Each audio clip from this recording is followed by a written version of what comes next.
La Virgen de Lourdes, milagro divino o fraude psicológico. Spinoza. Desmonta la ilusión colectiva. ¿Alguna vez te has preguntado cómo una simple niña de 14 años pudo cambiar para siempre la historia del catolicismo mundial? ¿Será posible que Bernadette Soubirous realmente vio a la Virgen María? ¿O estamos ante una de las ilusiones colectivas más elaboradas de la humanidad? Hoy vamos a descubrir la verdad detrás de uno de los supuestos milagros más famosos de la historia moderna. Antes de comenzar, me gustaría preguntarte, ¿desde qué país nos estás viendo? ¿Y a qué hora del día estás viendo este video? Déjanos saberlo en los comentarios. Nos encanta conocer a nuestra audiencia internacional. Y si estás viendo esto desde tu celular, te agradecería mucho que le dieras me gusta al video. Eso nos ayuda enormemente a llegar a más personas que buscan la verdad. El año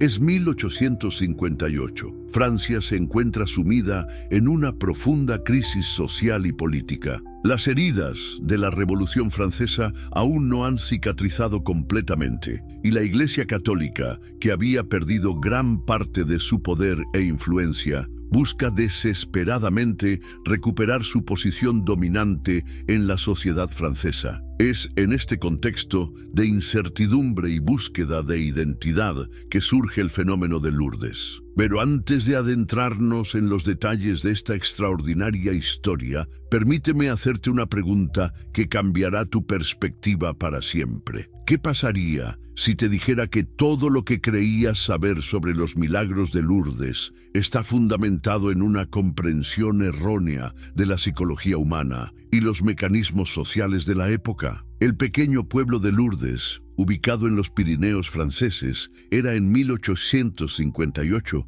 un lugar olvidado por el tiempo. Sus habitantes vivían en condiciones de extrema pobreza, muchos de ellos analfabetos, sobreviviendo con trabajos precarios y sufriendo las consecuencias de una Francia que aún no había logrado superar las secuelas de décadas de convulsión política. ¿Te has preguntado alguna vez por qué los supuestos milagros siempre parecen ocurrir en lugares remotos, entre poblaciones vulnerables y en momentos de crisis social? Esta no es una coincidencia. La psicología moderna nos enseña que las experiencias místicas y las alucinaciones colectivas tienden a manifestarse precisamente en estos contextos de privación y desesperanza. La familia Soubirous era el ejemplo perfecto de la pobreza extrema que azotaba a la Francia rural del siglo XIX. François Soubirous, el padre de Bernadette, había sido molinero, pero la desfortuna económica los había llevado a perder su molino y a vivir en condiciones infrahumanas. Imagina por un momento la desesperación de una familia que había caído desde una posición respetable hasta la miseria más absoluta. Louise, la madre de Bernadette, luchaba constantemente contra la enfermedad y la desnutrición. La familia había sido desalojada de su hogar y se vio obligada a refugiarse en un sótano húmedo y maloliente que había servido anteriormente como prisión. ¿Puedes imaginar el impacto psicológico que esto tendría en una adolescente de 14 años? Bernadette misma presentaba signos claros de desnutrición severa. Era pequeña para su edad, sufría de asma crónico y mostraba síntomas que hoy reconoceríamos como claros indicadores de malnutrición. Pero aquí viene la pregunta crucial. ¿Cómo afecta la desnutrición severa al cerebro de una adolescente? ¿Podrían estos factores físicos haber contribuido a las experiencias que ella interpretó como divinas? La neurociencia moderna nos ha enseñado que la malnutrición, especialmente durante periodos críticos del desarrollo cerebral, puede provocar alteraciones significativas en la percepción y la cognición.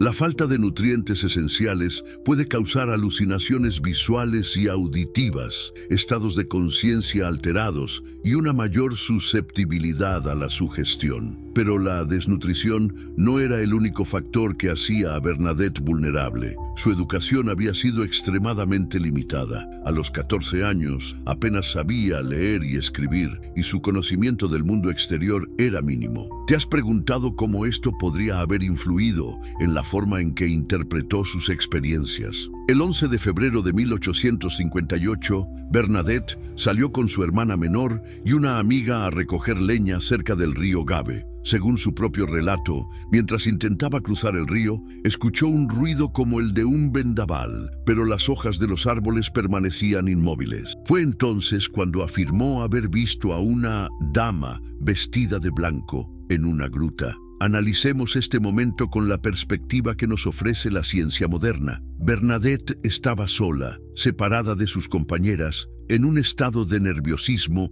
por la dificultad de cruzar el río helado. Su condición física era precaria. Había caminado una distancia considerable en un día frío y muy probablemente no había comido adecuadamente. ¿Conoces los efectos que el frío extremo y la hipoglucemia pueden tener sobre el cerebro? Estos factores pueden provocar exactamente el tipo de experiencias que Bernadette describió: visiones, sensaciones auditivas inusuales y estados alterados de conciencia. Pero aquí es donde la historia se vuelve verdaderamente fascinante desde una perspectiva psicológica. La descripción que Bernadette hizo de su visión contiene elementos que cualquier psicólogo moderno reconocería como característicos de una alucinación inducida por estrés y privación. Describió a la figura como una dama pequeña, joven y hermosa, vestida de blanco con un cinturón azul. Llevaba un rosario en el brazo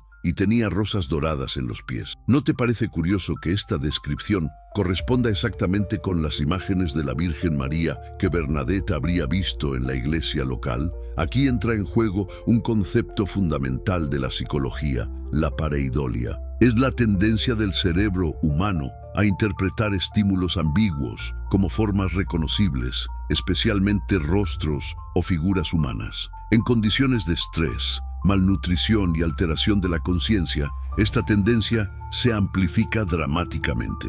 La primera aparición de Bernadette no causó mayor revuelo, pero aquí es donde la dinámica social comienza a jugar un papel crucial.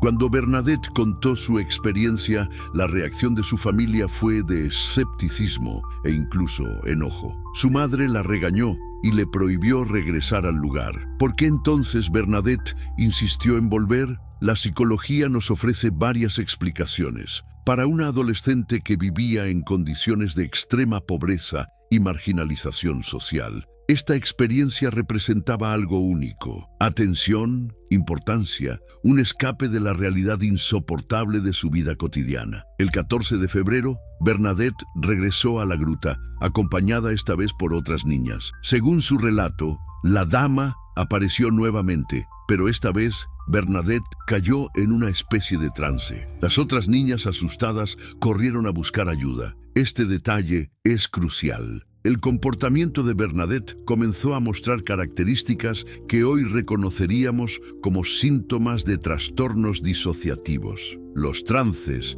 los estados alterados de conciencia y las comunicaciones con entidades invisibles son fenómenos bien documentados en la literatura psicológica. Pero aquí viene la pregunta que cambiará tu perspectiva sobre todo este asunto. ¿Por qué las otras niñas no vieron nada? Si realmente había una presencia sobrenatural en la gruta, ¿no deberían todas haberla percibido? El hecho de que solo Bernadette experimentara estas visiones es una evidencia más de que se trataba de fenómenos puramente subjetivos. La tercera aparición ocurrió el 18 de febrero y esta vez algo cambió dramáticamente. Bernadette afirmó que la dama le había hablado por primera vez, diciéndole: «¿Querrías hacerme el favor de venir aquí durante 15 días?» También le prometió que la haría feliz, no en este mundo, sino en el otro. Analicemos este mensaje desde una perspectiva psicológica. Para una adolescente que vivía en condiciones de extrema pobreza y desesperanza,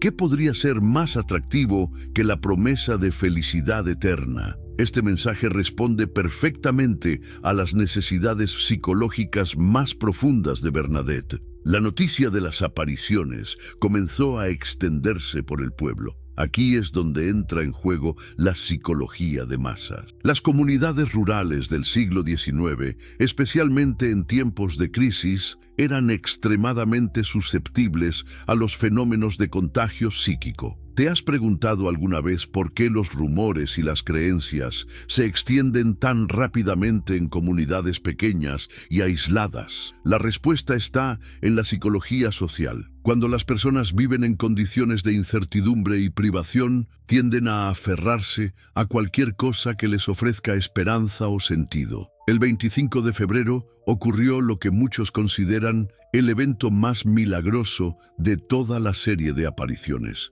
Bernadette afirmó que la dama le había ordenado ir a beber a la fuente y lavarse en ella, pero no había ninguna fuente visible en la gruta. Sin embargo, Bernadette comenzó a escarbar en el suelo con sus manos hasta que apareció un pequeño hilo de agua. Este evento ha sido interpretado por los creyentes como un milagro, el descubrimiento sobrenatural de una fuente de agua. Pero, ¿qué nos dice la geología sobre esto? La zona de Lourdes es conocida por su abundante agua subterránea. Era perfectamente natural que hubiera agua muy cerca de la superficie en esa área. Pero aquí viene lo verdaderamente interesante. ¿Por qué Bernadette escarbó exactamente en ese lugar? La respuesta más probable es que, como local que era, tenía conocimiento intuitivo de dónde era más probable encontrar agua. Muchos habitantes de zonas rurales desarrollan esta intuición a través de la observación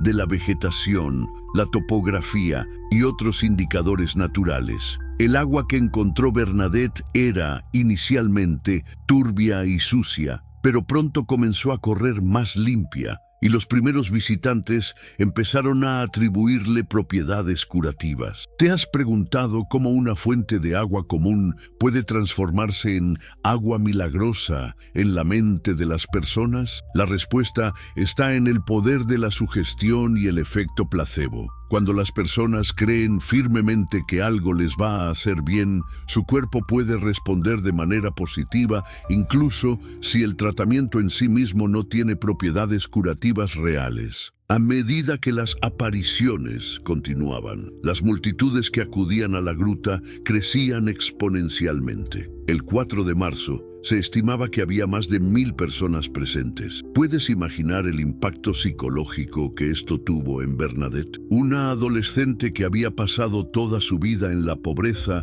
y la invisibilidad social, de repente se encontró en el centro de atención de miles de personas. Para su psique vulnerable, esto debe haber sido abrumador y al mismo tiempo profundamente gratificante. Pero aquí es donde la dinámica social se vuelve verdaderamente fascinante. La presión de las multitudes, las expectativas crecientes y la necesidad de mantener su posición especial probablemente intensificaron las experiencias de Bernadette. La psicología nos enseña que las expectativas sociales pueden influir poderosamente en nuestras percepciones y comportamientos. El 25 de marzo, durante la 16ª aparición, Bernadette afirmó que la dama finalmente le había revelado su identidad, diciendo: «Yo soy la Inmaculada Concepción». Este momento ha sido considerado por la Iglesia Católica como la confirmación definitiva de que se trataba de la Virgen María.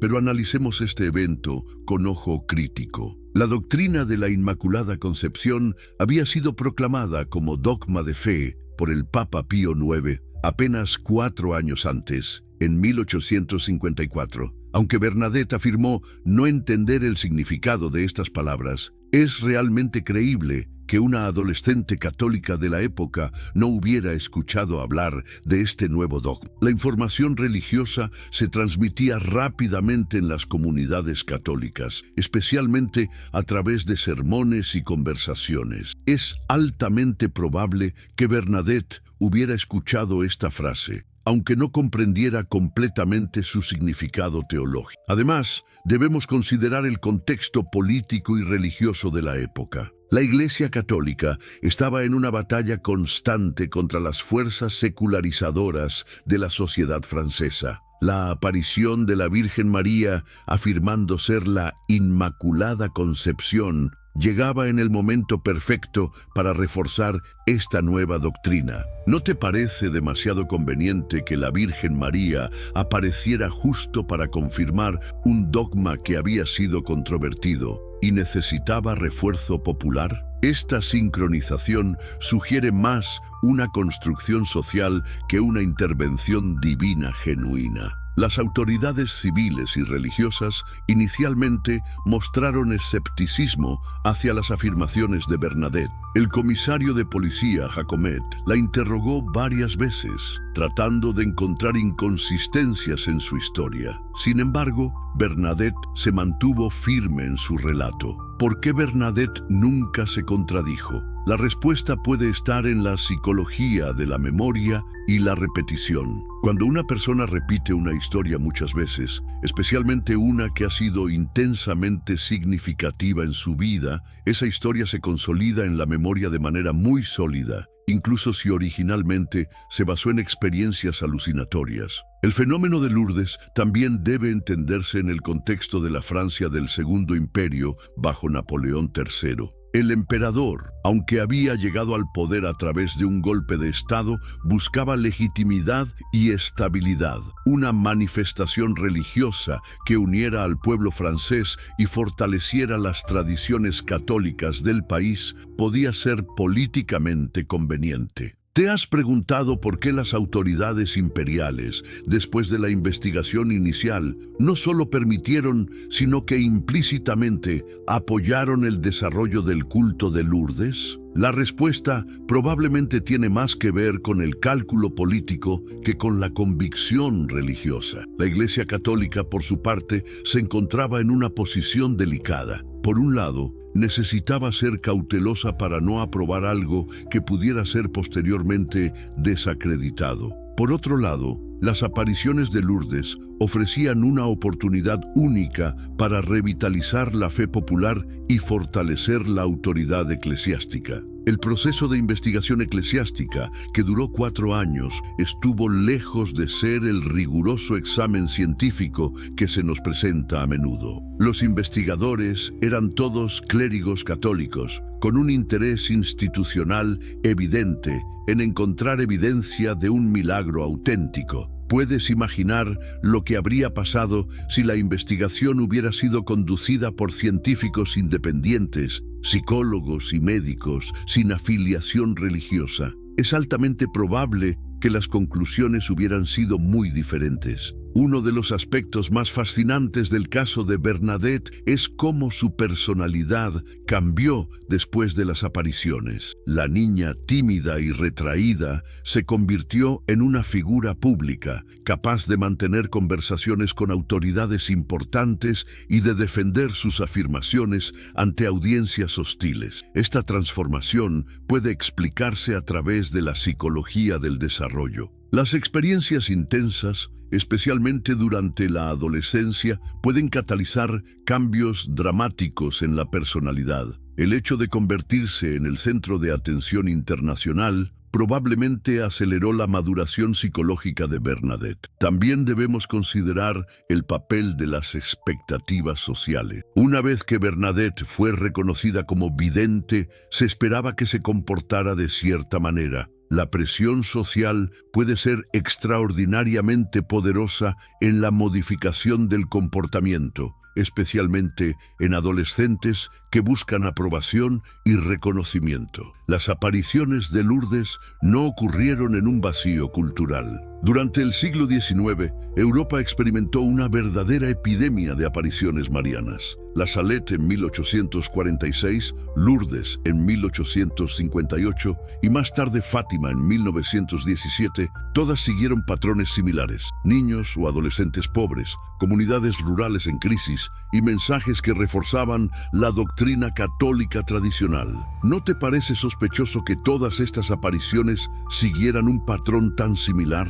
La psicología social nos enseña que los fenómenos culturales tienden a replicarse, especialmente cuando son socialmente recompensados. La historia de Bernadette también debe entenderse en el contexto de los roles de género de la época. En la Francia del siglo XIX, las mujeres jóvenes tenían muy pocas oportunidades de obtener poder o reconocimiento social. La experiencia mística ofrecía una de las pocas vías disponibles para que una mujer joven trascendiera las limitaciones de su clase social y género. ¿Te has preguntado por qué tantas de las figuras místicas de la historia han sido mujeres jóvenes de clase trabajadora? La respuesta puede estar en la intersección entre la opresión social y la necesidad psicológica de significado y reconocimiento. El desarrollo del culto de Lourdes también debe analizarse desde la perspectiva de la economía. El pequeño pueblo pirenaico se transformó rápidamente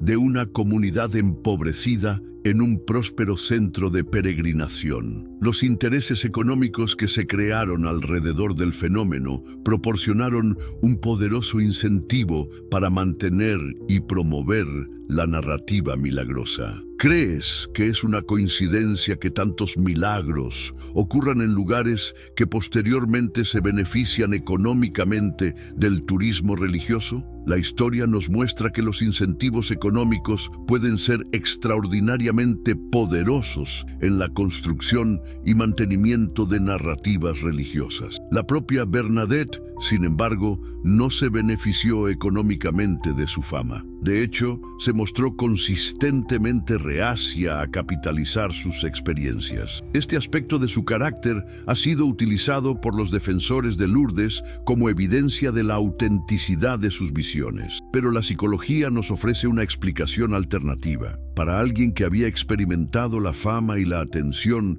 como resultado de sus visiones, el mantener cierta distancia de los aspectos comerciales podría haber sido una forma de preservar la pureza de su experiencia personal y mantener su identidad especial. Además, Bernadette vivía en una cultura que valoraba la humildad y la modestia, especialmente en las mujeres. Su rechazo a beneficiarse económicamente de sus experiencias puede haber sido tanto una respuesta psicológica como una conformidad con las expectativas sociales. En 1866, Bernadette ingresó al convento de las Hermanas de la Caridad en Nevers, donde pasaría el resto de su vida. Esta decisión ha sido interpretada por muchos como evidencia de su santidad y dedicación genuina a la vida religiosa. Sin embargo, también podemos ver esta decisión como una respuesta comprensible a las presiones enormes que enfrentaba. Para una joven que había sido constantemente interrogada, examinada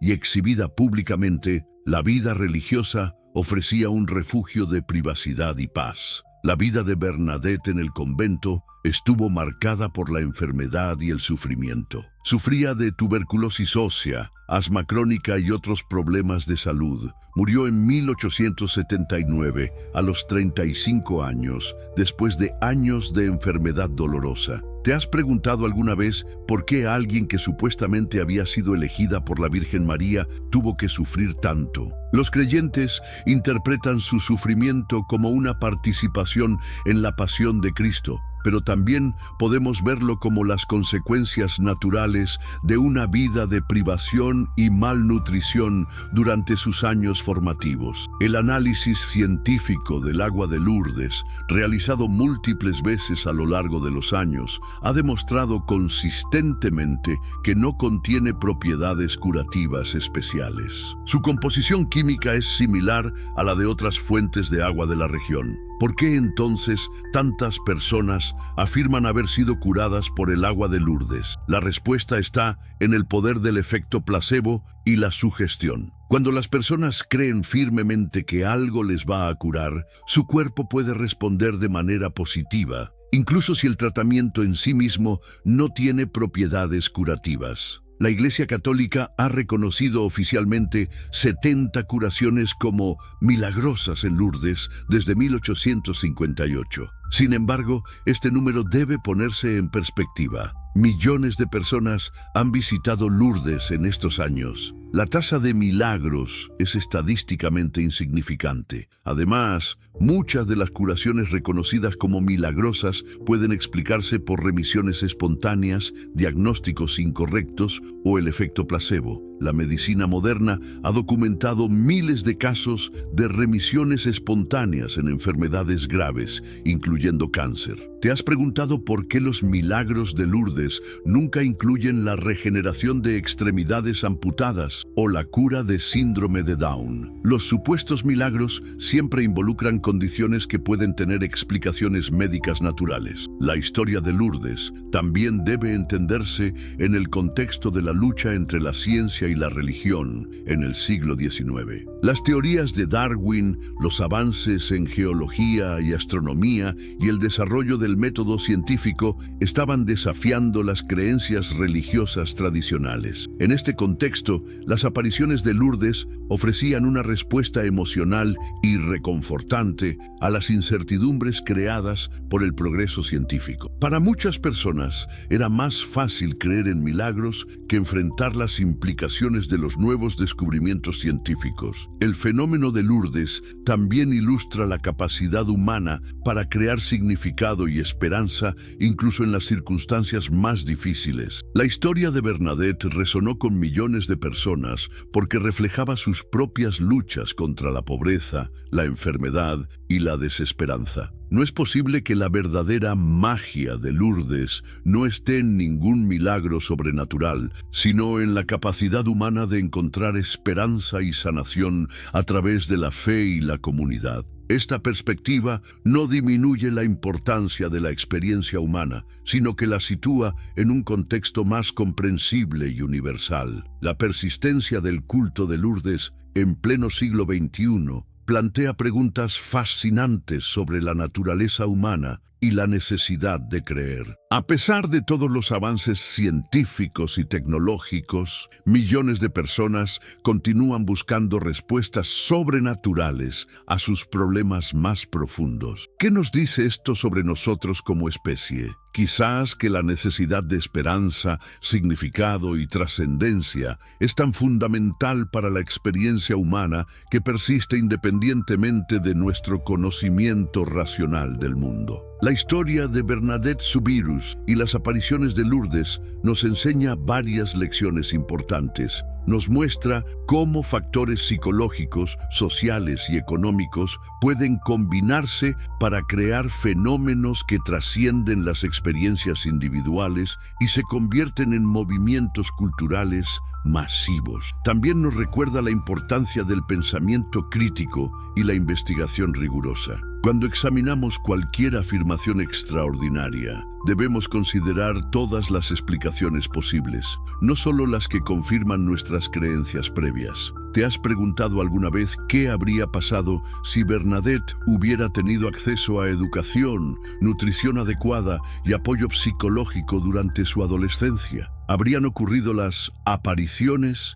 en circunstancias diferentes? La respuesta probablemente es no. Las experiencias de Bernadette fueron el producto de una combinación única de factores: su vulnerabilidad psicológica, las condiciones sociales de la época y las necesidades culturales de su comunidad. Esto no significa que debamos juzgar duramente a Bernadette o a quienes creyeron en sus visiones. Todos somos productos de nuestras circunstancias y todos buscamos significado y esperanza en nuestras vidas. La diferencia está en cómo interpretamos nuestras experiencias y qué conclusiones extraemos de ellas. El legado de Lourdes continúa influyendo en millones de personas en todo el mundo. Para algunos, representa una fuente de esperanza y sanación espiritual. Para otros, es un recordatorio de la importancia de mantener una perspectiva crítica y científica. ¿Es posible reconciliar estas dos perspectivas? Quizás sí, si reconocemos que la búsqueda de significado y trascendencia es una necesidad humana legítima, pero que debe estar equilibrada con el rigor intelectual y la honestidad sobre lo que realmente sabemos y no sabemos. La historia de Lourdes también nos enseña sobre el poder de la narrativa en la construcción de la realidad social. La forma en que contamos nuestras historias, las interpretaciones que damos a nuestras experiencias y los significados que atribuimos a los eventos pueden tener consecuencias profundas y duraderas. ¿Cómo podemos ser más conscientes de nuestro papel en la construcción de estas narrativas? ¿Cómo podemos mantener la apertura a las experiencias trascendentes mientras permanecemos comprometidos con la búsqueda de la verdad? Estas son preguntas que cada uno de nosotros debe responder por sí mismo. No hay respuestas fáciles, pero el proceso de hacerse estas preguntas es fundamental para el crecimiento intelectual y espiritual. Al final, la historia de Bernadette Soubirous y las apariciones de Lourdes nos recuerda que somos seres complejos, capaces tanto de crear ilusiones elaboradas como de buscar genuinamente la verdad y el significado. Nuestra tarea es encontrar el equilibrio entre estas dos tendencias, manteniendo tanto la humildad intelectual como la apertura a las dimensiones más profundas de la experiencia humana. ¿Qué opinas tú sobre todo esto? ¿Crees que es posible mantener la fe religiosa mientras se adopta una perspectiva crítica sobre los milagros? ¿O piensas que estas dos perspectivas son fundamentalmente incompatibles? Te invito a reflexionar sobre estas preguntas y a compartir tus pensamientos en los comentarios. Y si este video te ha hecho pensar de manera diferente sobre un tema que creías conocer, te pido que lo compartas con un amigo o familiar. El conocimiento y la perspectiva crítica son regalos que podemos darnos unos a otros. La verdad puede ser incómoda a veces, pero siempre es liberadora. Y como nos enseñó el gran filósofo Spinoza, solo a través del conocimiento racional podemos alcanzar la verdadera libertad y felicidad. La naturaleza, comprendida científicamente, es suficientemente maravillosa sin necesidad de milagros sobrenaturales. La historia de Lourdes permanece como un testimonio de la capacidad humana para crear significado, esperanza y comunidad, incluso en las circunstancias más difíciles. Pero también nos recuerda que la comprensión racional del mundo, lejos de robarnos la magia, nos ofrece una apreciación aún más profunda de la extraordinaria complejidad y belleza de la experiencia humana. Al final del día, todos buscamos respuestas a las preguntas más profundas de la existencia. La diferencia está en cómo elegimos buscar esas respuestas y qué estándares aplicamos para evaluarlas. La historia de Lourdes nos enseña que el camino hacia la verdad requiere tanto coraje intelectual como compasión humana. ¿Estás listo para ese desafío? ¿Estás dispuesto a cuestionar tus propias creencias y a buscar la verdad donde sea que te lleve? Si es así, entonces has comenzado el viaje más importante de tu vida, el viaje hacia el conocimiento auténtico y la libertad genuina. Hola a todos los buscadores de la verdad. ¿Alguna vez se han detenido a pensar cómo un suceso protagonizado por una niña de apenas 14 años pudo redefinir la trayectoria del catolicismo a escala global? Es concebible que Bernadette Soubirous realmente atestiguara una aparición de la Virgen María, o nos encontramos ante una de las construcciones psicológicas y sociales más intrincadas y masivas de la historia humana. Hoy vamos a desvelar lo que se esconde tras uno de los episodios supuestamente milagrosos más célebres de la era moderna, el que tuvo lugar en ese rincón de los Pirineos franceses. Antes de que nos sumerjamos en los laberintos de esta narrativa, me encantaría saber desde qué país nos acompañan en este viaje hacia la verdad y qué hora es en este momento mientras miran esto. Cuéntenos en los comentarios. Es increíble conectar con nuestra audiencia internacional. Y si me están viendo desde su celular, un pequeño favor que les pido: denle un me gusta a este video. Parece un gesto simple, pero créanme, nos ayuda muchísimo a que este mensaje de conocimiento y discernimiento llegue a muchas más personas que, como ustedes, están sedientas de la verdad. Imaginemos por un momento el año 1858. Francia, esa nación que siempre ha sido un crisol de ideas y revoluciones, estaba entonces sumida en una profunda herida social y política. La vorágine de la Revolución Francesa, con sus ideales de libertad, igualdad y fraternidad, había dejado cicatrices que aún no terminaban de sanar. Y en medio de ese escenario de turbulencia, ¿Dónde quedaba la Iglesia Católica? Había perdido una parte considerable de su poder, de su influencia, y se encontraba en una búsqueda desesperada por reconquistar su posición dominante en la sociedad francesa. No era un tiempo de certezas,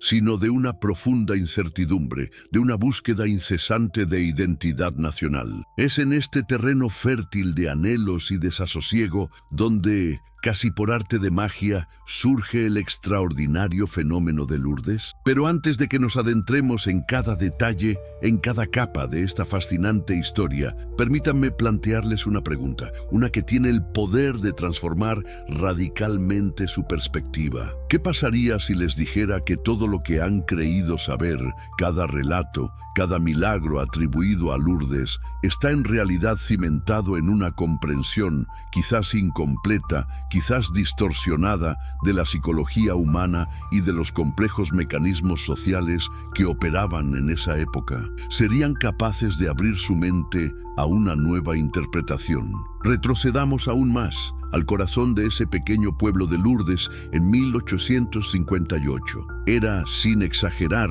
un lugar que parecía haberse detenido en el tiempo, olvidado por el progreso, por las grandes corrientes de la historia. Sus habitantes vivían en condiciones de extrema pobreza, una miseria que hoy nos costaría trabajo imaginar. Muchos de ellos eran analfabetos, una realidad que limitaba enormemente su acceso al conocimiento y a otras visiones del mundo. Sobrevivían a duras penas, con trabajos precarios que apenas les daban para comer, sufriendo día a día las secuelas de una Francia que aún no lograba cerrar las heridas de décadas de convulsión política y social. No había bienestar, no había estabilidad, solo la lucha diaria por la supervivencia. Ahora, piensen en esto. ¿Nunca les ha parecido curiosa la recurrencia de un patrón en los supuestos milagros? ¿Por qué, casi invariablemente, estos eventos extraordinarios parecen manifestarse en lugares remotos, en el seno de poblaciones vulnerables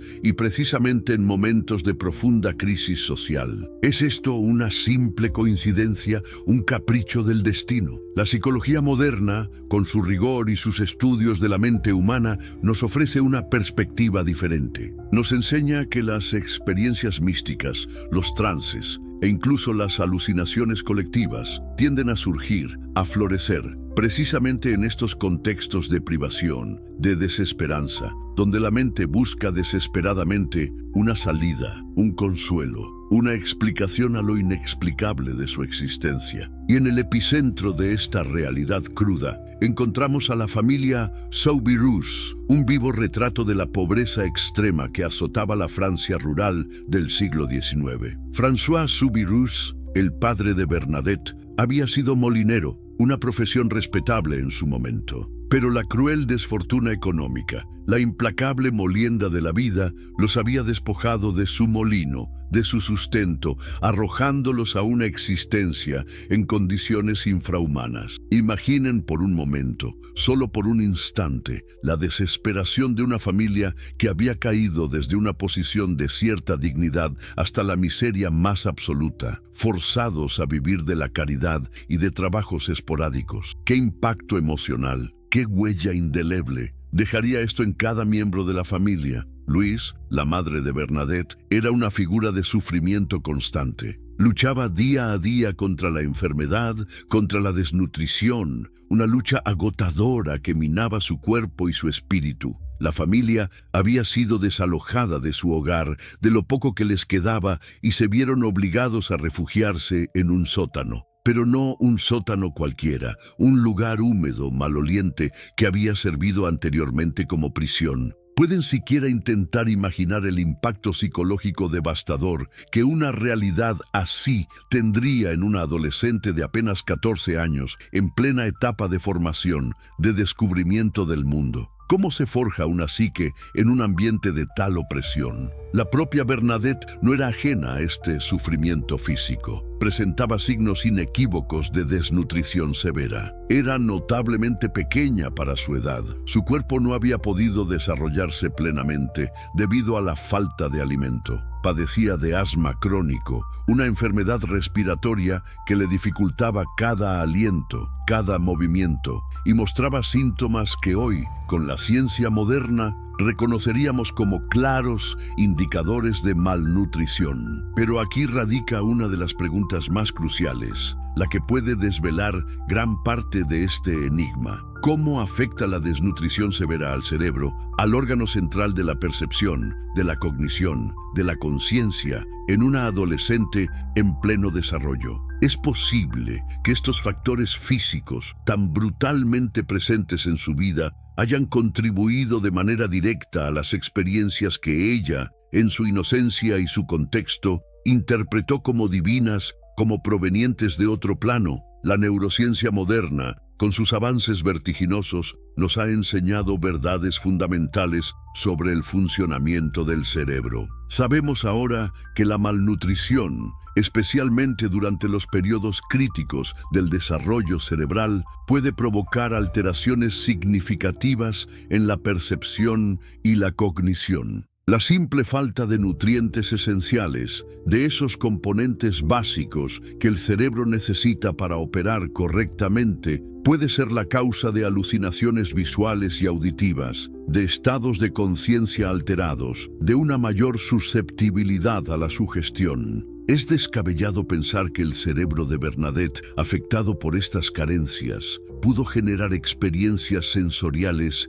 que para ella eran tan reales como el aire que respiraba. Pero la desnutrición no era el único factor que hacía a Bernadette vulnerable a este tipo de fenómenos. Su educación había sido, por decirlo suavemente, extremadamente limitada. A sus 14 años, la edad en la que muchos jóvenes ya dominaban la lectura y la escritura, Bernadette apenas sabía leer y escribir, y su conocimiento del mundo exterior, más allá de los límites de su pequeña aldea, era mínimo, casi inexistente. ¿Nunca se han preguntado cómo esta limitación en su formación, en su acceso a diversas perspectivas, pudo haber influido de manera determinante en la forma en que ella interpretó esas experiencias que vivió? Sin un marco de referencia amplio, ¿es posible que su mente atribuyera un origen sobrenatural a lo que para otros tendría una explicación más terrenal? Llegamos entonces al día clave. El 11 de febrero de 1858,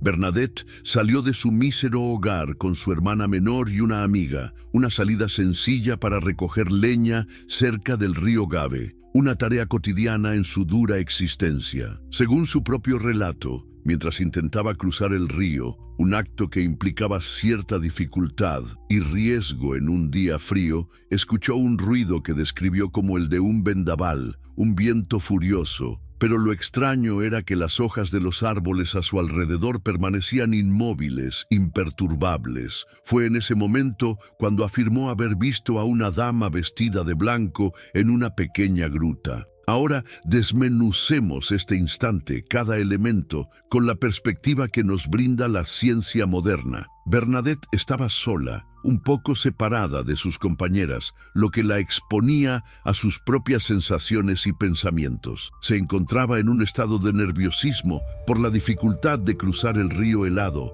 una situación que eleva la adrenalina y la percepción. Su condición física era precaria. Había caminado una distancia considerable en un día gélido, y lo más probable es que no hubiera comido adecuadamente, lo que la ponía en un estado de hipoglucemia. ¿Conocen los efectos que el frío extremo y la hipoglucemia pueden tener sobre el cerebro humano? Estos factores fisiológicos, por sí solos, pueden provocar precisamente el tipo de experiencias que Bernadette describió. Visiones fugaces, sensaciones auditivas inusuales, una especie de zumbido o sonido inexplicable y estados alterados de conciencia. El cerebro, al estar bajo estrés y privación, puede generar estas percepciones internas que se sienten absolutamente reales. Pero es aquí donde la historia se vuelve verdaderamente psicológicamente fascinante. La descripción que Bernadette hizo de su visión contiene elementos que cualquier psicólogo moderno, con su bagaje de conocimientos, reconocería instantáneamente como característicos de una alucinación inducida por el estrés y la privación. Describió a la figura como una dama pequeña, joven y hermosa, vestida de blanco con un cinturón azul. Llevaba un rosario en el brazo y tenía rosas doradas en los pies. Ahora díganme, ¿no les parece asombrosamente curioso que esta descripción, con cada uno de sus detalles, corresponda exactamente con las imágenes, las representaciones icónicas de la Virgen María que Bernadette, como cualquier niña católica de la época, habría visto una y otra vez en la iglesia local, en estampas, en figuras? ¿Es una coincidencia o una proyección de lo que su mente ya conocía y veneraba? Aquí es donde entra en juego, con una fuerza innegable, un concepto fundamental de la psicología que ya hemos mencionado: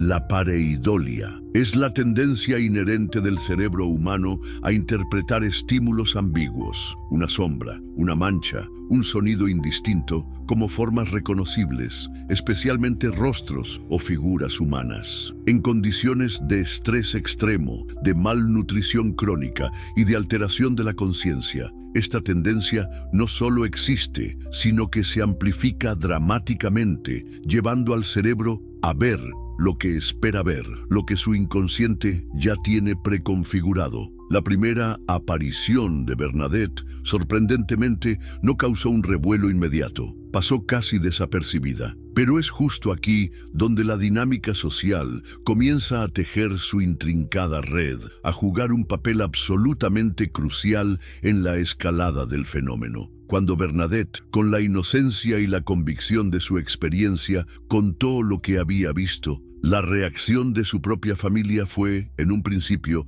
de escepticismo e incluso de enojo. Su madre, una mujer pragmática y preocupada por el qué dirán, la regañó duramente y, de forma categórica, le prohibió regresar a ese lugar. Entonces, ¿por qué Bernadette, a pesar de la reprimenda, a pesar del riesgo de un nuevo castigo, insistió en volver a la gruta? La psicología nos ofrece varias explicaciones, todas ellas profundamente humanas y comprensibles. Para una adolescente que vivía en condiciones de extrema pobreza, de marginalización social, de invisibilidad, esta experiencia, este relato extraordinario, representaba algo único, algo transformador. De repente, era el centro de la atención. Tenía una importancia que nunca antes había conocido. Era, en esencia, un escape de la realidad insoportable, de la monotonía y la miseria de su vida cotidiana. ¿No es natural que una mente joven y vulnerable se aferre a algo que le ofrezca un atisbo de trascendencia? El 14 de febrero, solo unos días después, Bernadette regresó a la gruta. Esta vez no estaba sola. La acompañaban otras niñas del pueblo, quizás curiosas, quizás intrigadas por su historia. Según su relato, la dama apareció nuevamente, pero en esta ocasión Bernadette cayó en una especie de trance, un estado de ausencia, de profunda absorción. Las otras niñas, asustadas, al ver el comportamiento inusual de Bernadette, corrieron despavoridas a buscar ayuda. Este detalle es, una vez más, absolutamente crucial para nuestro análisis. El comportamiento de Bernadette comenzó a mostrar características que hoy, con el conocimiento de la psiquiatría y la psicología, reconoceríamos como síntomas de trastornos disociativos. Los trances, los estados alterados de conciencia y las comunicaciones con entidades invisibles son fenómenos bien documentados en la literatura psicológica y psiquiátrica,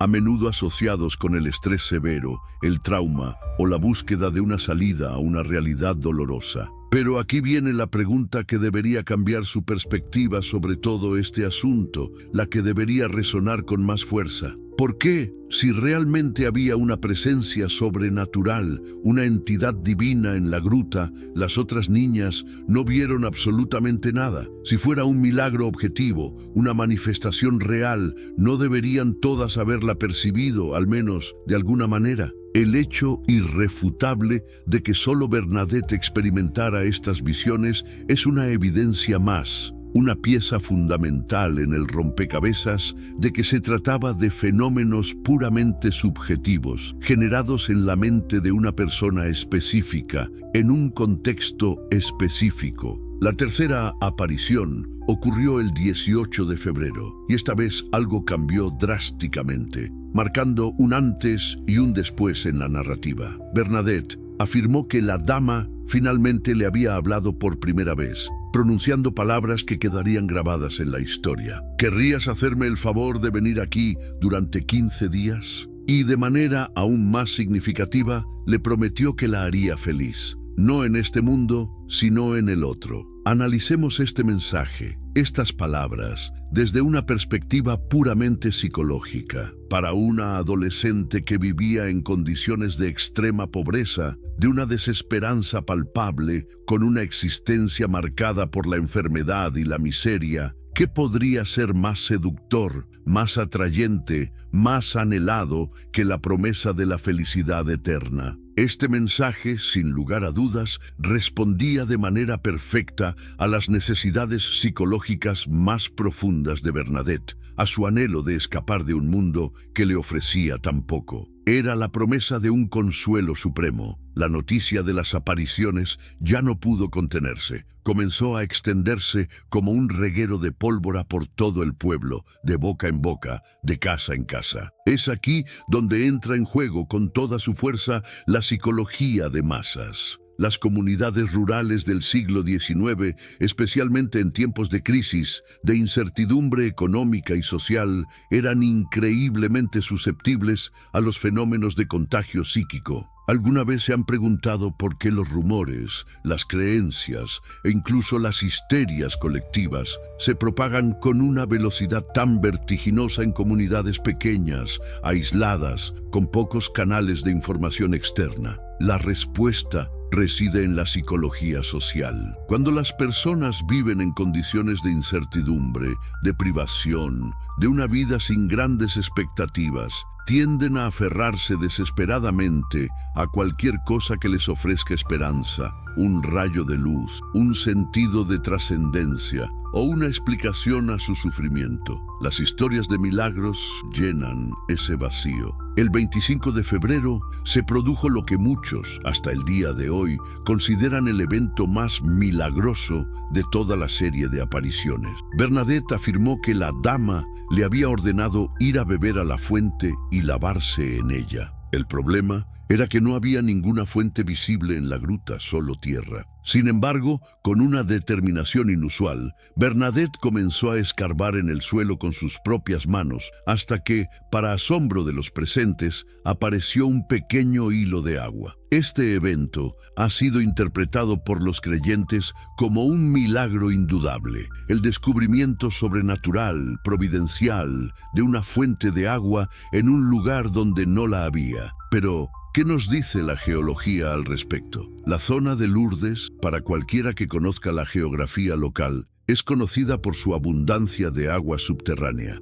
Es decir, era perfectamente natural, desde una perspectiva científica, que hubiera agua muy cerca de la superficie en esa área específica. No se requería ninguna intervención divina para que el agua aflorara. Pero aquí viene lo verdaderamente interesante desde una perspectiva humana. ¿Por qué Bernadette escarbó exactamente en ese lugar? La respuesta más plausible, la más racional, es que, como una habitante local que había crecido en esa tierra, tenía un conocimiento intuitivo de dónde era más probable encontrar agua. Muchos habitantes de zonas rurales desarrollan esta intuición, esta sabiduría práctica, a través de la observación de la vegetación, de la topografía del terreno, de la humedad del suelo y de otros indicadores naturales que les revelan la presencia de acuíferos subterráneos. No era un milagro, sino una habilidad empírica. El agua que Bernadette encontró inicialmente era turbia, lodosa, sucia, pero con el paso de las horas comenzó a correr más limpia, más cristalina.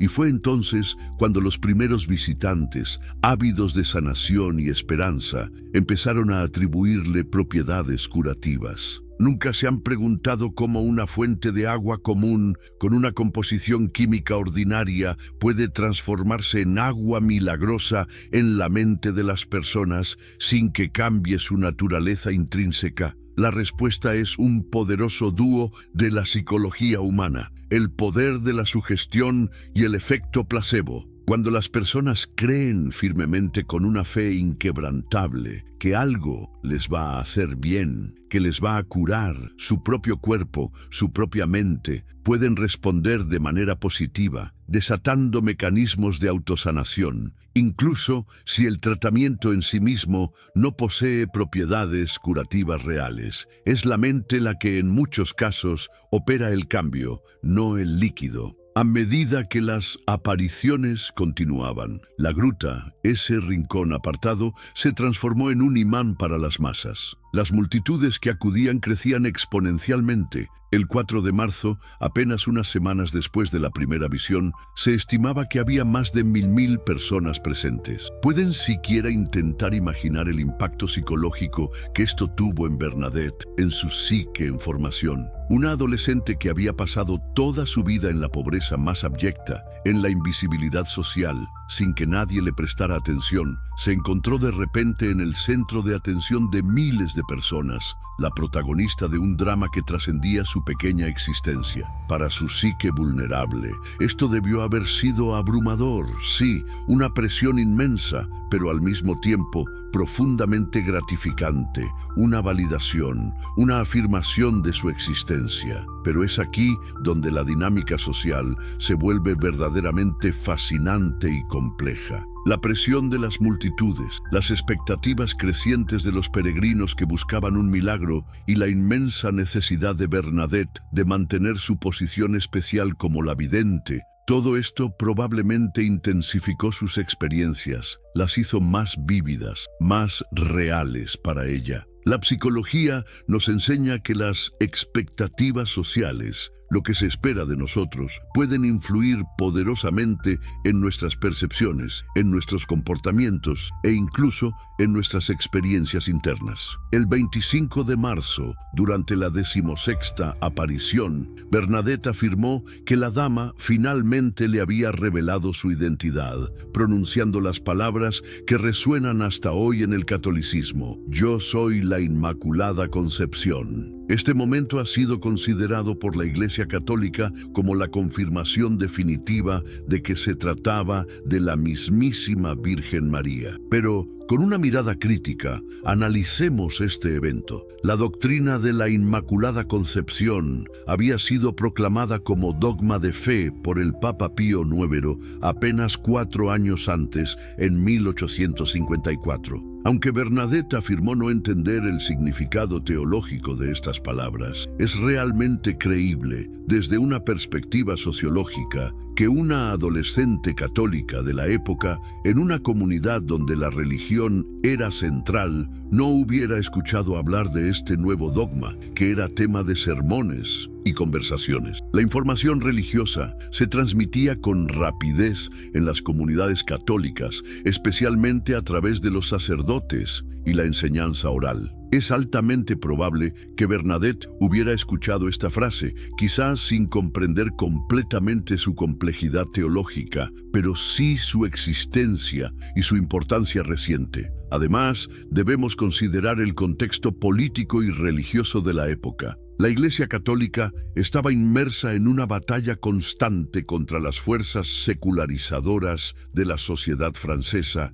que buscaban separar el Estado de la religión. La aparición de la Virgen María, afirmando ser precisamente la Inmaculada Concepción, llegaba en el momento perfecto para reforzar esta nueva doctrina, dándole un respaldo celestial y un impulso popular masivo. ¿No les parece, sinceramente, demasiado conveniente que la Virgen María apareciera justo para confirmar un dogma que había sido controvertido, que necesitaba un refuerzo popular para su aceptación generalizada? Esta sincronización casi perfecta sugiere, más que una intervención divina genuina, una construcción social y eclesiástica inteligentemente orquestada, o al menos convenientemente interpretada. Las autoridades civiles y religiosas inicialmente mostraron un comprensible escepticismo hacia las afirmaciones de Bernadette. El comisario de policía Jacomet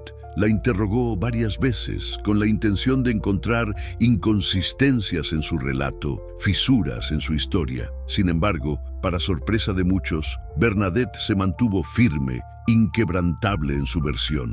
Entonces, ¿por qué Bernadette nunca se contradijo en sus relatos? La respuesta, una vez más, puede encontrarse en la psicología de la memoria y la repetición. Cuando una persona repite una historia muchas veces, especialmente una que ha sido intensa y profundamente significativa en su vida, esa historia se consolida en la memoria de manera muy sólida, casi como un hecho inamovible, incluso si originalmente se basó en experiencias alucinatorias o interpretaciones subjetivas. La repetición crea una verdad personal. El fenómeno de Lourdes también debe ser entendido en el contexto de la Francia del Segundo Imperio bajo Napoleón III.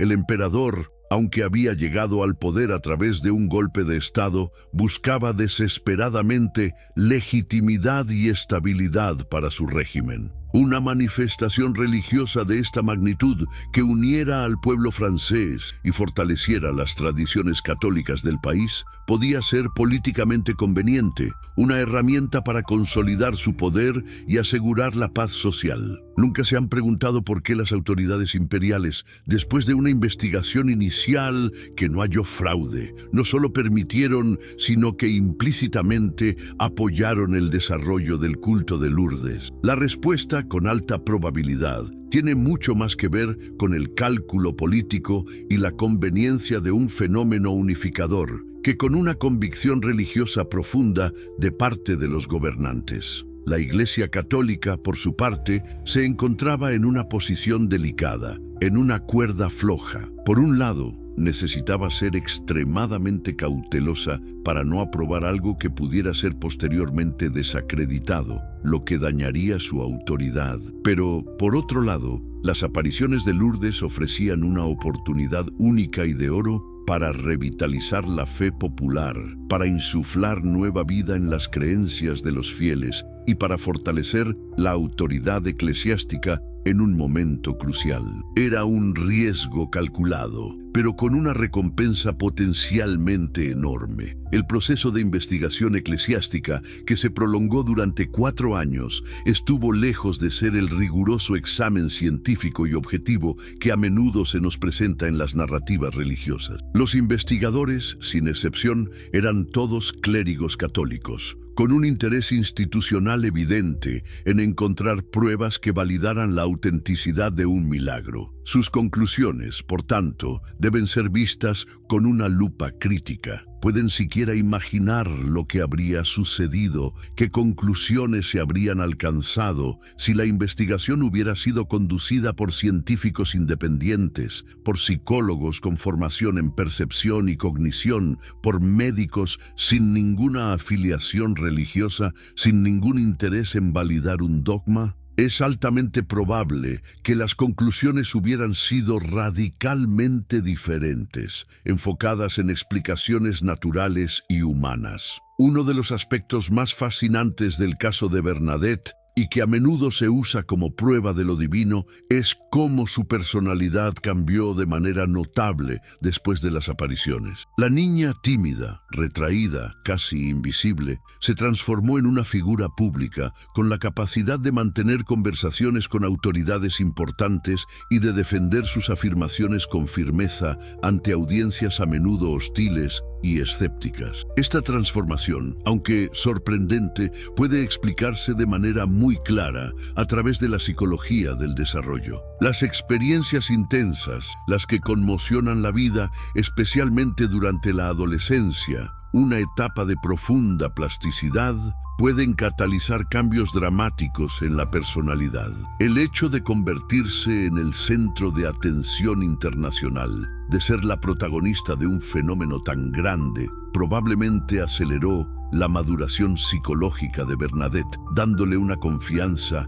y una voz que nunca había tenido. También debemos considerar el poderoso papel de las expectativas sociales. Una vez que Bernadette fue reconocida y canonizada, por así decirlo, como la vidente, se esperaba de ella que se comportara de una cierta manera, que encarnara esa figura. La presión social puede ser extraordinariamente poderosa en la modificación del comportamiento, especialmente en adolescentes que, de manera natural, buscan aprobación y reconocimiento en su entorno. Las apariciones de Lourdes no surgieron en un vacío cultural, como un evento aislado. De hecho, durante el siglo XIX, Europa experimentó una verdadera epidemia de apariciones marianas. La Salette en 1846, Lourdes en 1858 y más tarde Fátima en 1917. Todas estas manifestaciones, al ser analizadas, siguieron patrones sorprendentemente similares. Niños o adolescentes pobres como protagonistas,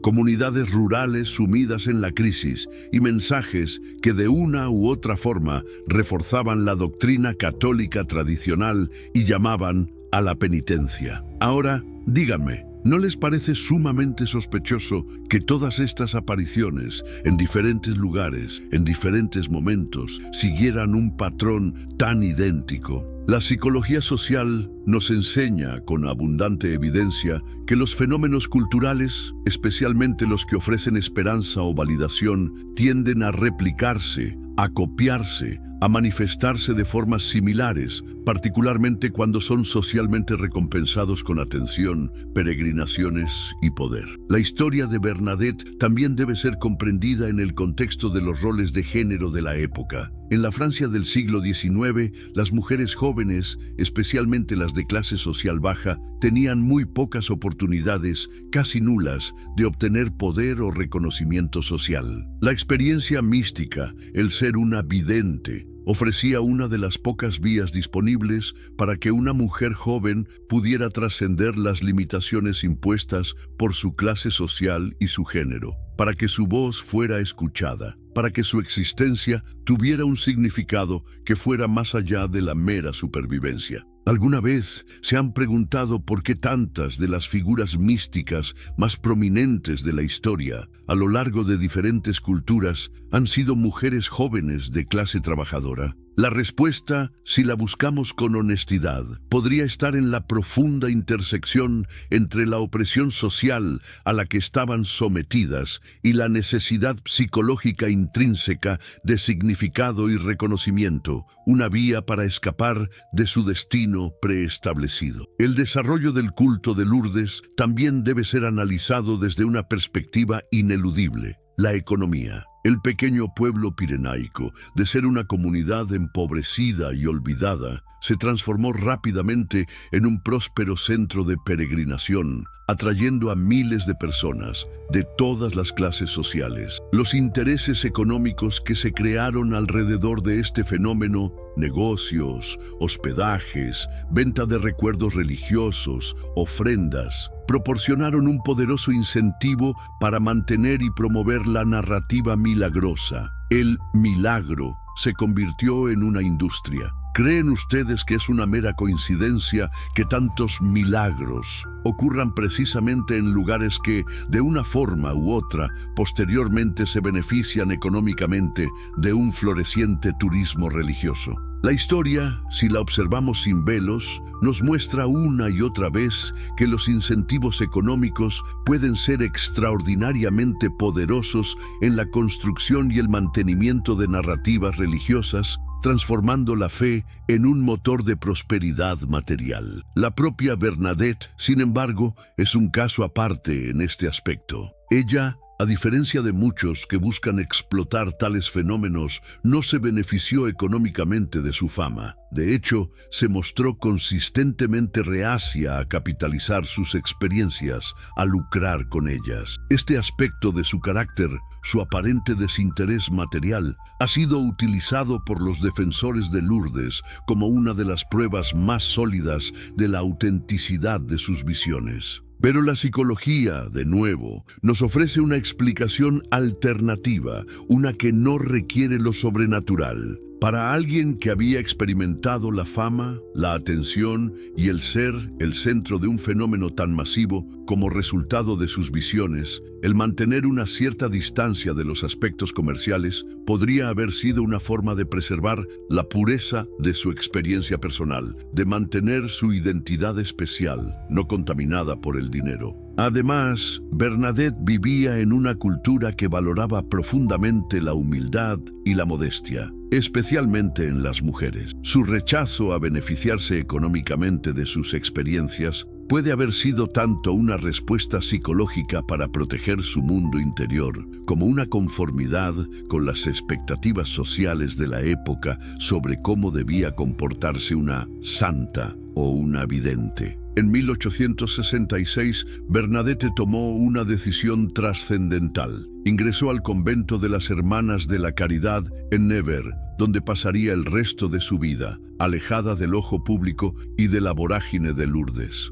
Esta decisión ha sido interpretada por muchos, y es la versión más extendida, como una evidencia innegable de su santidad, de su dedicación genuina a la vida religiosa y a Dios. Sin embargo, también podemos ver esta decisión con una mirada más comprensiva, como una respuesta eminentemente humana y comprensible a las presiones enormes que enfrentaba. Para una joven que había sido constantemente interrogada, examinada por médicos, por autoridades y exhibida públicamente, con cada uno de sus movimientos analizados, la vida religiosa, con su clausura y su rutina, ofrecía un refugio de privacidad y paz, una vía de escape del constante escrutinio. La vida de Bernadette en el convento, lejos de ser un idilio, estuvo marcada por la enfermedad y el sufrimiento. Padecía de tuberculosis ósea, una enfermedad dolorosa y debilitante, además de su asma crónico y otros problemas de salud que arrastraba desde la infancia. Murió en 1879 a la temprana edad de 35 años, después de años de enfermedad dolorosa y una vida de privación. Nunca se han preguntado por qué alguien que supuestamente había sido elegida, visitada y favorecida por la mismísima Virgen María, tuvo que sufrir tanto, con tantas enfermedades y morir tan joven. Los creyentes interpretan su sufrimiento como una participación en la pasión de Cristo, un sacrificio, pero también podemos verlo con una perspectiva más terrenal como las consecuencias naturales de una vida de privación, de una malnutrición crónica durante sus años formativos, que dejó una profunda huella en su cuerpo y su salud. El análisis científico del agua de Lourdes, realizado múltiples veces a lo largo de los años por laboratorios independientes, ha demostrado consistentemente que no contiene propiedades curativas especiales. Su composición química es, de hecho, similar a la de otras fuentes de agua subterránea de la región. No hay nada en ella que la distinga de cualquier otra agua potable. Entonces, ¿por qué tantas personas, millones de ellas, afirman haber sido curadas por el agua de Lourdes? La respuesta, como ya hemos mencionado, reside de nuevo en el poder del efecto placebo y la sugestión. Cuando las personas creen firmemente con todo su ser que algo les va a curar, su cuerpo puede responder de manera positiva, incluso si el tratamiento en sí mismo no tiene ninguna propiedad curativa real. Es la mente la que sana, no el agua. La Iglesia Católica ha reconocido oficialmente 70 curaciones como milagrosas en Lourdes desde 1858. Sin embargo, este número debe ponerse en una perspectiva crítica. Millones de personas, literalmente, han visitado Lourdes en estos años buscando una curación. La tasa de milagros es estadísticamente insignificante en comparación con el número total de visitantes. Además, muchas de las curaciones reconocidas como milagrosas pueden explicarse por remisiones espontáneas de enfermedades, fenómenos bien conocidos en la medicina, diagnósticos incorrectos iniciales o, de nuevo, el poderoso efecto placebo. La medicina moderna ha documentado miles de casos de remisiones espontáneas en enfermedades graves, incluyendo ciertos tipos de cáncer, sin ninguna intervención milagrosa. Y aquí viene una pregunta que rara vez se hace en el contexto de los milagros. ¿Por qué los milagros de Lourdes nunca incluyen la regeneración de extremidades amputadas que no vuelven a crecer o la cura de condiciones genéticas como el síndrome de Down? Los supuestos milagros siempre, invariablemente, involucran condiciones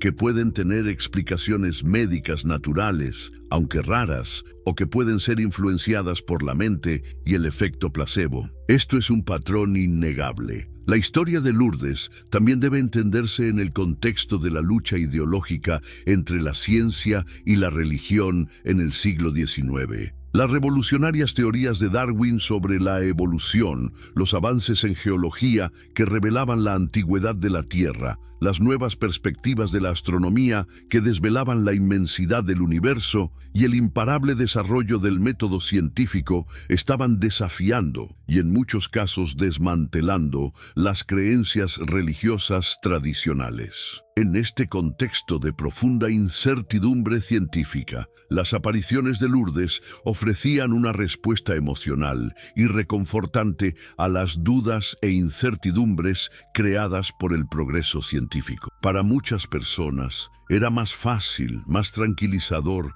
creer en milagros que enfrentar las implicaciones, a veces existencialmente desafiantes, de los nuevos descubrimientos científicos que cuestionaban su cosmovisión. El fenómeno de Lourdes también ilustra una capacidad profunda e innegable de la naturaleza humana. La capacidad para crear significado y esperanza, incluso en las circunstancias más difíciles, más desoladoras. La historia de Bernadette, la niña pobre y enferma que es visitada por una figura divina, resonó con millones de personas porque reflejaba sus propias luchas contra la pobreza, la enfermedad y la desesperanza. Era una narrativa de redención. Ahora, piensen conmigo. No es posible que la verdadera magia de Lourdes no resida en ningún milagro sobrenatural, en ninguna intervención divina externa, sino en la capacidad inherente del ser humano de encontrar esperanza, consuelo y sanación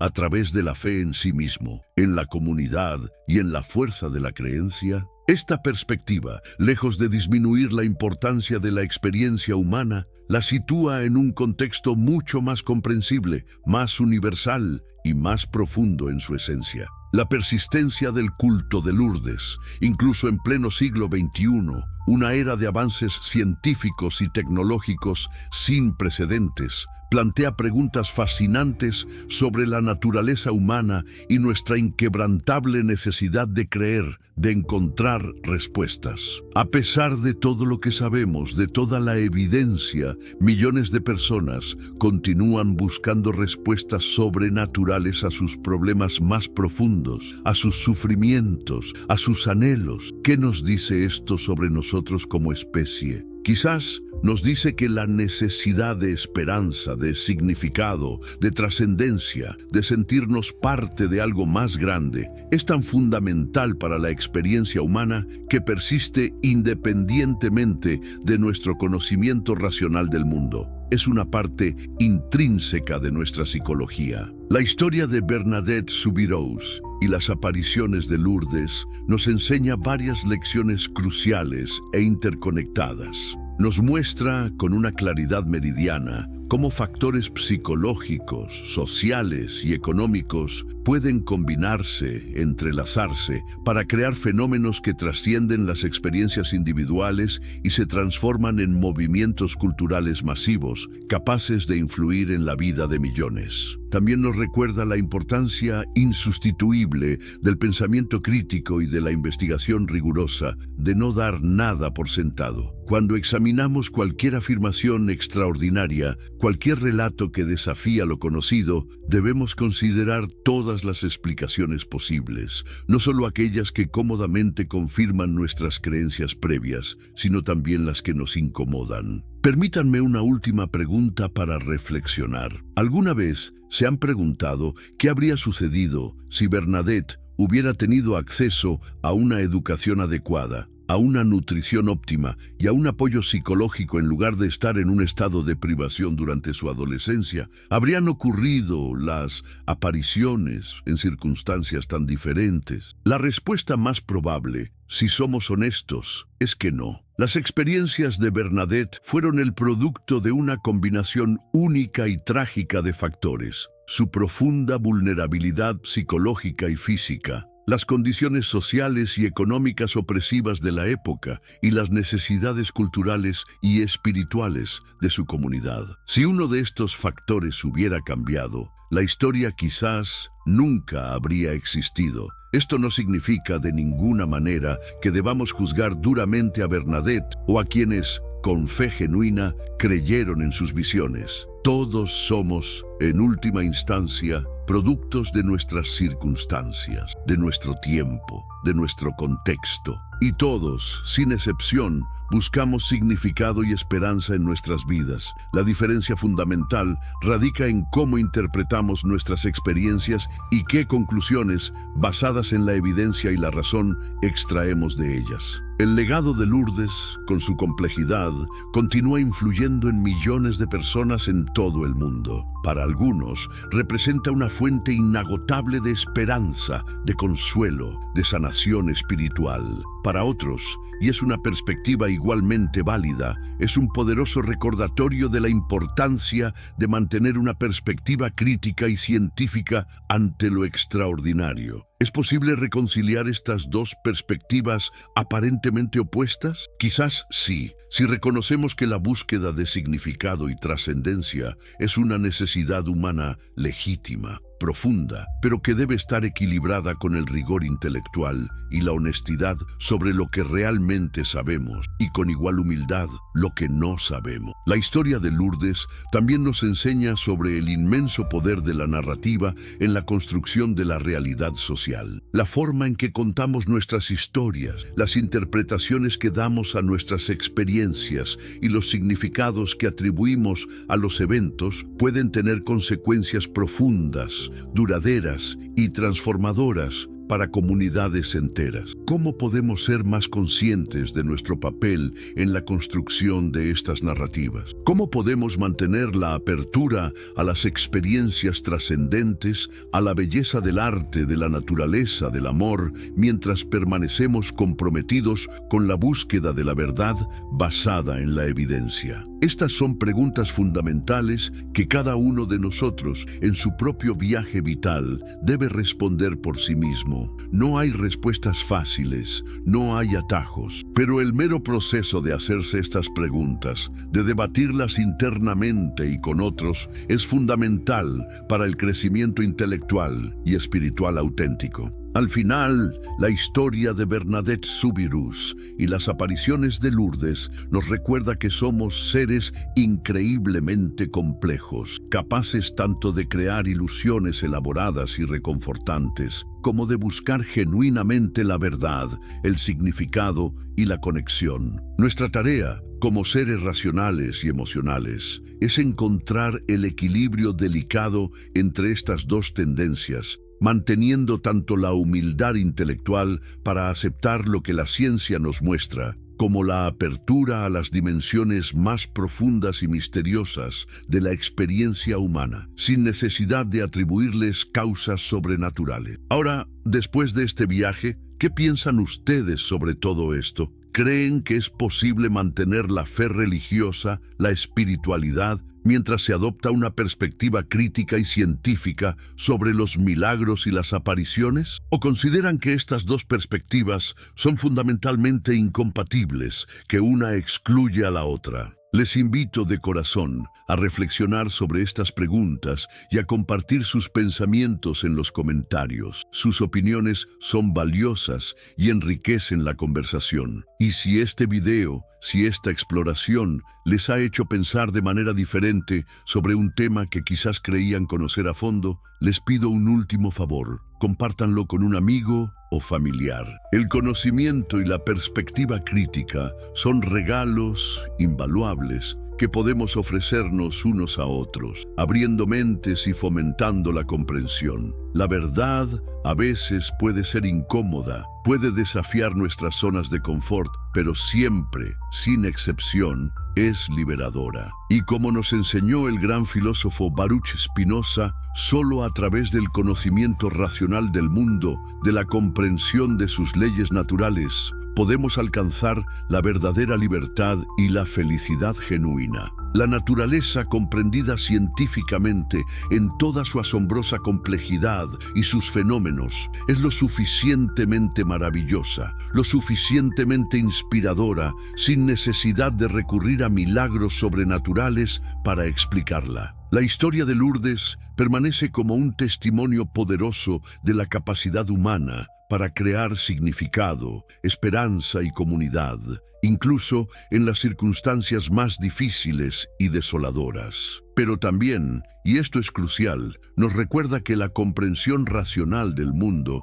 lejos de robarnos la magia o el sentido de asombro, nos ofrece una apreciación aún más profunda de la extraordinaria complejidad, de la belleza intrínseca y de la riqueza de la experiencia humana en sí misma. Al final del día, todos estamos en una búsqueda personal de respuestas a las preguntas más profundas de la existencia, a los misterios de la vida y la muerte, al sufrimiento y la alegría. La diferencia radica en cómo elegimos buscar esas respuestas y qué estándares aplicamos para evaluarlas, para discernir lo verdadero de lo ilusorio. La historia de Lourdes nos enseña que el camino hacia la verdad requiere tanto coraje intelectual para cuestionar como una profunda compasión humana para entender. ¿Están listos para ese desafío? ¿Están dispuestos a cuestionar sus propias creencias más arraigadas y a buscar la verdad con honestidad intelectual